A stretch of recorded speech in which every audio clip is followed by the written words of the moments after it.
আসসালামু আলাইকুম রহমতুল্লাহ। প্রিয় দর্শক, রমজান চলে এসেছে। যেসব কারণে রোজা ভঙ্গ হয় না এবং যেসব কারণে হয় ও কাজা কাফফারা ওয়াজিব হয়, এই বিষয়গুলো নিয়ে আজকে আলোচনা করবো ইনশাআল্লাহ তাআলা। ভিডিওটা না টেনে সম্পূর্ণ দেখুন। আশা করি এর দ্বারা আপনারা অনেকেই উপকৃত হবেন। তো চলুন কথা না বাড়িয়ে আমরা আমাদের আলোচনার মূল পর্যায়ে চলে যাই। মাসআলা নম্বর 31। যদি কেউ সুরমা বা তেল ব্যবহার করে অজ্ঞাতবশত মনে করে যে তার রোজা ভঙ্গ হয়ে গেছে এবং তারপর ইচ্ছা করে পানাহার করে, তবে তার উপর কাজা ও কাফফারা উভয়টি ওয়াজিব হবে। মাসআলা নম্বর 32। রমজান মাসে কোনো কারণবশত কারো রোজা ভঙ্গ হয়ে গেলে দিনের বেলায় তার জন্য পানাহার করা জায়েজ নয়, বরং সারাদিন রোজাদারের ন্যায় পানাহারবিহীন থাকা ওয়াজিব। মাসআলা নম্বর 33। কেউ যদি রমজান মাসে রোজা রাখার নিয়ত না করে পানাহার করে, তবে তার উপর কাফফারা ওয়াজিব হয় না। রোজার নিয়ত করার পর রোজা ভঙ্গ করলেই কেবল কাফফারা ওয়াজিব হয়। মাসআলা নম্বর 34।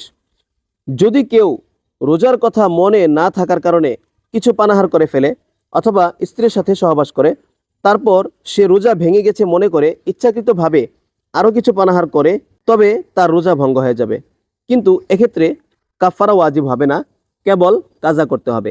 আর যদি সে ব্যক্তি মাসআলা জানে যে রোজা থাকা অবস্থায় ভুলবশত পানাহার বা স্ত্রী সহবাস করলে রোজা ভঙ্গ হয় না, তারপরও সে ইচ্ছাকৃতভাবে রোজা ভঙ্গ করে, তবে ভুলবশত স্ত্রী সহবাস করার পর এরূপ করলে তার উপর কাজা ও কাফফারা উভয়টি ওয়াজিব হবে। কিন্তু ভুলবশত পানাহার করার পর এরূপ করলে কেবল কাজাই ওয়াজিব হবে, কাফফারা ওয়াজিব হবে না। মাসআলা নম্বর 35। কারো যদি অনিচ্ছাকৃতভাবে বমি হয় অথবা কারো স্বপ্নদোষ হয় অথবা কোনো মহিলা ইত্যাদি কেবল দেখেই কারো ঋতুপাত হয়ে যায় এবং তার মাসআলা জানা না থাকার কারণে সে রোজা ভঙ্গ হয়ে গেছে মনে করে ইচ্ছাকৃতভাবে পানাহার করে, তবে তার রোজা ভঙ্গ হয়ে যাবে। তার উপর কেবল রোজার কাজা ওয়াজিব হবে, কাফফারা ওয়াজিব হবে না। আর যদি মাসআলা জানা থাকে যে এর দ্বারা রোজা ভঙ্গ হয় না, তারপরও ইচ্ছাকৃতভাবে রোজা ভঙ্গ করে ফেলে, তবে কাফফারা ওয়াজিব হবে। মাসআলা নম্বর 36। কোনো পুরুষ যদি তার পুরুষাঙ্গের ছিদ্রে তেল বা পানি বা এ ধরনের কিছু দেয়, তবে যেহেতু এটা শরীরের ভেতরের পৌঁছে না, তাই এর দ্বারা রোজা ভঙ্গ হবে না। মাসআলা নম্বর 37।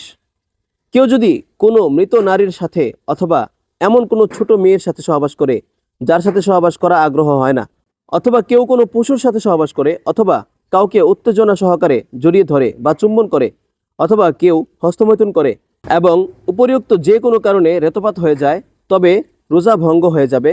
সে রোজার কাজা ওয়াজিব হবে, কিন্তু কাফফারা ওয়াজিব হবে না। মাসআলা নম্বর 38।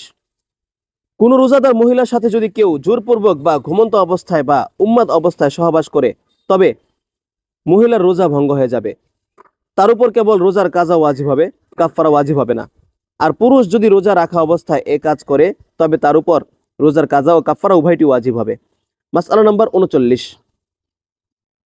রোজার সকল শর্ত অনুযায়ী যার উপর রোজা ফরজ, এরূপ কোনো ব্যক্তি যদি রমজান মাসের চলতি রোজা রাখার নিয়তে সুবহে সাদিক থেকে রোজা রাখার পর ইচ্ছাকৃতভাবে মুখ দিয়ে পেটের ভিতরে এমন কিছু পৌঁছায় যা মানুষ ঔষধ বা খাদ্য হিসেবে ব্যবহার করে, অর্থাৎ যা ব্যবহার করার দ্বারা কোনোরূপ শারীরিক উপকার বা স্বাদ গ্রহণ করা উদ্দেশ্য হয়, এবং যা ব্যবহার করতে কোনো সুস্থ স্বভাবের লোক ঘৃণাবোধ করে না, তা যদি পরিমাণে অতি সামান্য তথা একটি তিল পরিমাণও হয়, অথবা এরূপ কোনো ব্যক্তি যদি সহবাস করে, অথবা কোনো মহিলা যদি নিজের সাথে সহবাস করার জন্য অন্যকে সুযোগ দেয়, অথবা কোনো পুরুষ সমকামিতায় লিপ্ত হয়, এসব ক্ষেত্রে পুরুষাঙ্গের খতনার স্থান অপরজনের দেহাভ্যন্তরে প্রবেশ করাই যথেষ্ট, বীর্যপাত হওয়া শর্ত নয়।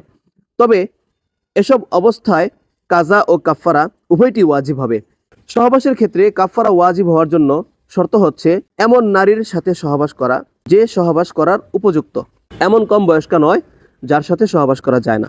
মাসআলা নম্বর 40।